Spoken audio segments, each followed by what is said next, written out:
سرخط مهمترین خبرها. بانگ خطر در تل‌آویو بعد از حمله موشکی حماس. مرگ پدر و پسر از ضرورتشوی در باختر. نواری مردی از تاجیکستان که میگوید در اوکراین اسیر افتاده است و تاثیر حادثه کروکس با پرواز هواپیماها.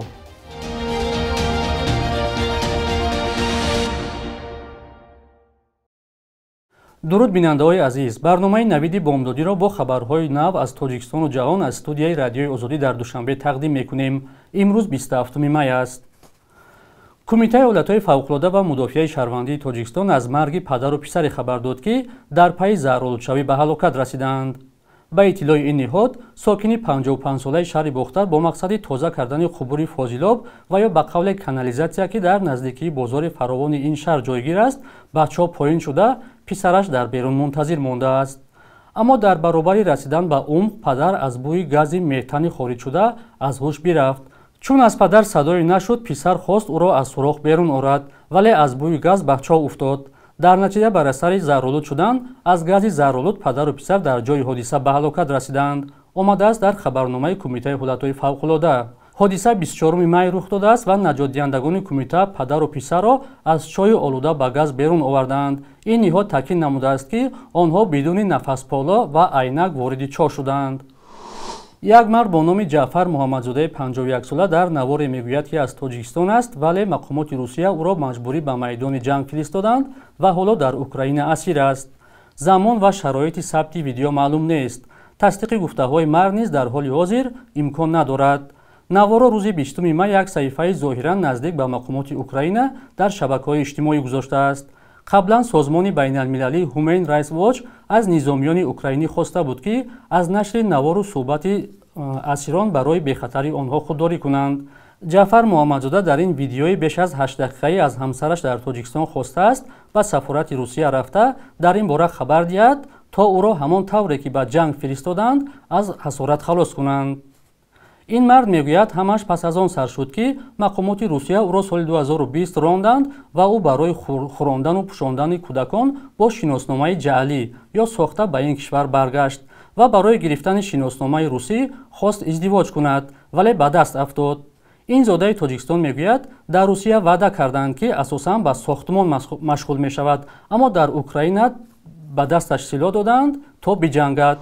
بعد از حمله تروریستی به تالار کراکس سیتی هال مسکو، مقامات روسیه تفتیش و بازداشت و اخراج مهاجران را سخت‌تر و بیشتر کردند. چون این برخورد به سفر مهاجران تاجیک و همچنین پرواز هواپیماها نیز بی تاثیر نبوده است. همکارمان محمود جان رمزاده در این باره گزارش می‌دهد. پیش از حمله تروریستی به تالار کنسرتی کروکس در کنار مسکو، از فرودگاه کلوب به روسیه در یک روز تا 4 هواپیما پرواز می‌کرد. اکثرا از شرکت روسی اورال اویالینیس. بعدی حمله وضع دیگر شد. روزایی بودن که از چند روز پیام خطر اجرا نمیشد. رئیس را مقصدی گذاشته شدگی بودن ایجانبی شرکت هواپیمایی، اما حساب نبودن مسافر رئیس با قولی که اطمینان نمیشدن. در یک هفته اخیر پروازها زیادتر شده اند، اما روز فقط یک بار.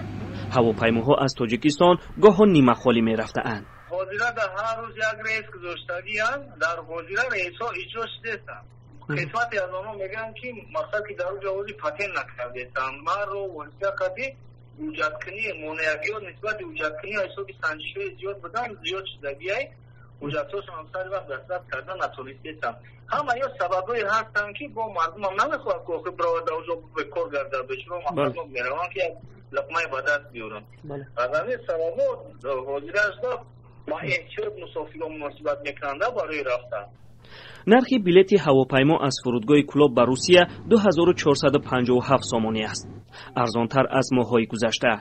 مسئولان فرودگاه اقرار شدند که از کم شدن پروازها ضرر می‌بینند.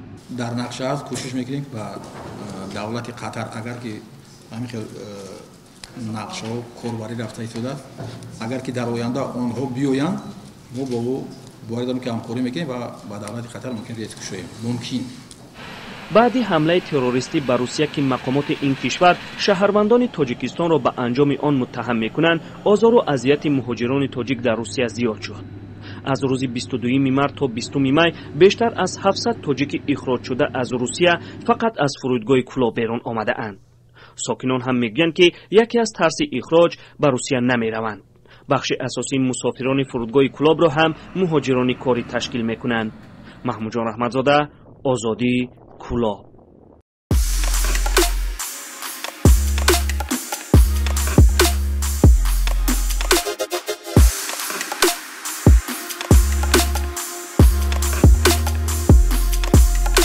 همه چیزی که میخواهند و میخواهید در اینجا هست. تازه ترین اخبار، گزارش های ویدیویی، شرح حادثه و تحقیقات ژورنالیستی. زمینه رادیو آزادی را نصب کنید و همین این را با انگشت زدن به تلفن هوشمند خود به دست بیارید. گروه حماس پس از ماه‌ها حمله هوایی و زمینی و بحری اسرائیل روز 26 می از نوار غزه به طرف تل‌آویو چند موشک سر داده است. به این دلیل روز یکشنبه در تل‌آویو بانگ خطر صدا داد. قنات نظامی حماس حمله را به عهده گرفت. امریکا و اتحاد اروپا گروه حماس را سازمان تروریستی می‌دانند. جنگ اسرائیل و حماس از 7 اکتبر سال 2023 ادامه دارد. آن روز گروه حماس با حمله به اسرائیل 1200 نفر را کشتند و 240 کس دیگر را گروگان گرفتند. مقامات فلسطینی میگویند در عملیات اسرائیل در نوار غزه تاکنون بیشتر از 35000 نفر کشته شدند. در نتیجه آمدن سیل در ولایت بدخشان افغانستان 10 عضو یک خانواده جان باختند. نمایندگان طالبان روز 26 می با بخش افغانی رادیوی آزادی گفتند که تا کنون جسد 4 نفر را یافتند. جستجوی باقی مانده ادامه دارد. محمد کریم اکبری رئیس اداره مبارزه با آفت‌های طبیعی در ولایت بدخشان افغانستان گفت باران شدید و آمدن سیل به چند منطقه ضرر رساند. از جمله در بغلان تقریبا 300 کیلومتری شمال کابل سیل 40 خانه را ویران کرده است. در پی باران زیاد در اکثر ناحیه‌های تاجیکستان سیل آمده راه و پل و کشتزاری ساکنان را خراب کرد. کمیته ایالت‌های فوق‌العاده خبر داد که تا 29 می احتمال باریدن باران سخت و آمدن سیل وجود دارد.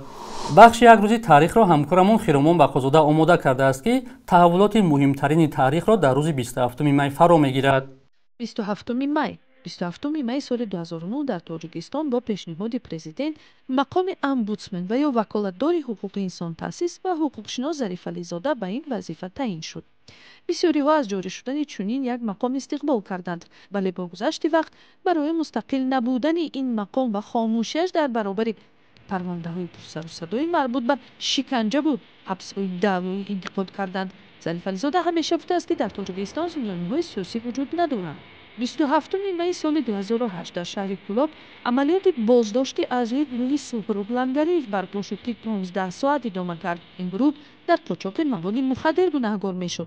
دادگاه عالی تاجیکستان یک سال بعد نور محمد سفر و سهراب لنگری پسر و داماد سنگک سفر فرمانده سابق فرانت خلقی و همچنین 6 تن دیگر را با جرم دست داشتن در مخالفت مسلحانه علیه دولت، قاچاق بزرگ مواد مخدر و مردشکنی به حبس یکمی محکوم کرد.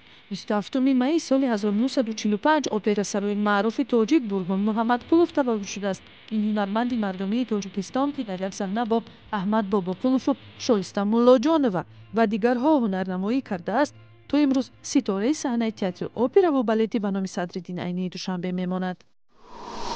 صبح امروز در بانک‌های تاجیکستان 1000 روبل روسیه 121 سومونی و 100 دلار آمریکایی 1082 سومونی ارزش دارند.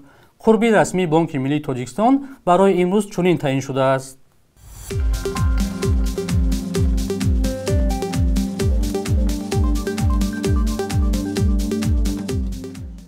بینندگان عزیز، مهلت جدا شده برای برنامه نوید به انجام رسید. خبرهای از این بیشتر را در سامانه رادیوی آزادی با نشانی آزادی.org و آزادی موبی پیدا کنید. فردا در همین وقت و ساعت شما را انتظاریم. خدا نگهدارتان.